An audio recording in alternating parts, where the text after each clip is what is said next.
This old guy DIY video has to do with removing permanent marker or paint marker from a blued surface. In this case it's a Remington 870 that I got from an auction, and the cops had written on it when they seized it. So what I just used is this nail polish remover, 100% acetone from the dollar store, and I tried it here with this little bit first to see if it would work before I picked up the video camera, and it works great. So I'll grab the Q-tip, and all I'm doing is sticking the Q-tip into the container and then going in a circular motion and wiping these numbers off.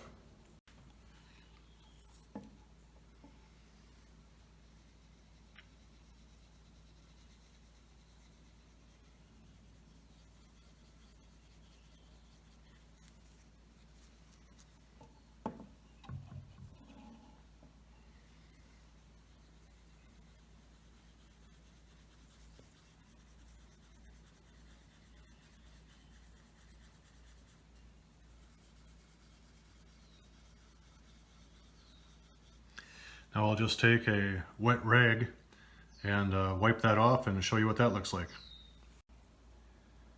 So after using the acetone with the Q-tip, I took a paper towel and just put water on it, and I wiped off the area. I wasn't sure if the acetone was going to hurt the bluing or not.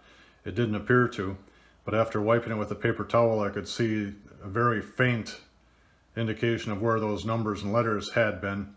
So I took the Q-tip and acetone again, then I wiped it off with the paper towel again, then I went and got my buddy Rem oil, shot some Rem oil on there, and just took a rag and wiped the thing down, and now there's no evidence of the writing, and there's no apparent damage to the bluing, and it looks like everything is good. So I hope this little video helps you. Have a great day.